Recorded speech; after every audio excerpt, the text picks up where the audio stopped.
wasaaradda haweenka arrimaha qoyska iyo xuquuqul insaanka Jubbaland ayaa magaalada Kismaayo ku qabatay kulan wada tashi oo loogu hadlayay marxaladaha hindisa sharciyeed qaran ee tacdiyada haweenka.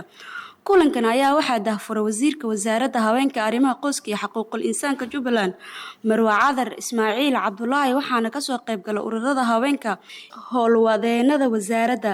tababarkan ayaa wuxuu socon doonaa muddo 2 maalin ah waxaana la baran doonaa sidii looga hortagi lahaa tacdiyada loo geysto haweenka. wasiirka haweenka iyo xuquuqul insaanka Jubbaland Marwa Cadar Cabdullaahi Ismaaciil oo daafurtay kulanka la wada tashiga ah ayaa sheegtay in ay diyaar u tahay in ay ka soo shaqeynayso sidii looga hortagi lahaa tacdiyada loo geysto haweenka. waxaan ku jirnaa 16 maalmood oo maaragtay daraad daahfurnay qayb kamid waaye marka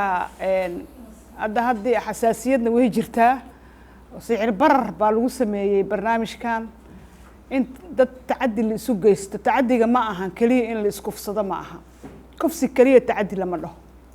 tacadi waxa la dhahaa qofka waxa dhibaya qofka kale uu ku sameeynayo ayaa tacadi la dhahaa haweenka kaliya gooni uma aha xitaa ragga ayaa dhibaato la kulmi kara oo lagu sameyn kara ina anaga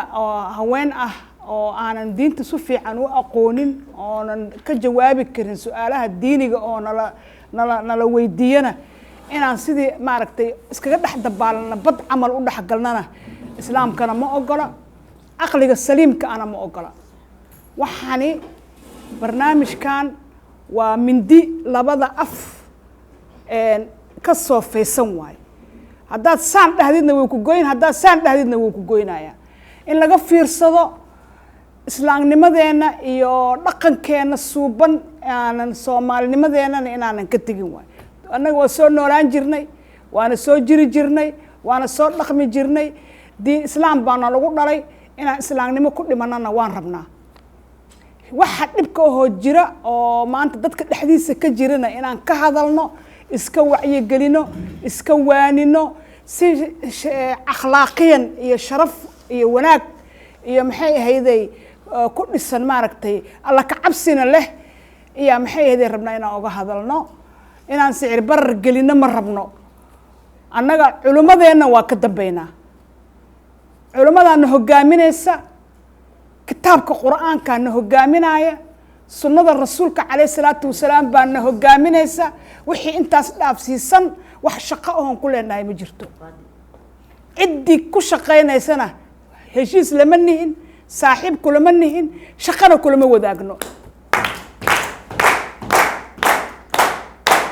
waa arkayay waxa ka socday labadan bari social media raali kama nihin waxaan raali ka nahay inay gabadha Soomaaliyeed xaq waxay u leedahay ee hesho hadii lagu xadgudbo inay sharci hesho hadii la dhibaateeyo inay maxkamad hesho inay hesho xuquuqdeeda waxay tahay inay hesho laakiin inaan sicir barar gelino no diyaar uma nihin annaga ka Jubbaland aniga wasiirka haweenka iyo xuquuqul insaanka ani sicir barar ma wato wax dheeraad ah ilaahay subhanahu wa ta'ala gi abuurtay oo bari soo fariisinayana wuu i arkaa inaanan dhibaato wadin islaamku duulaan ku ahayn diinta aanan sicir barar gelinaynin inaan rabo gabadha joogta Jubbaland ama midda Soomaaliyeed inay nabad iyo xasilooni iyo wanaag iyo dhaqan iyo hiddo iyo islaamnimo inay ku noolaataan raba.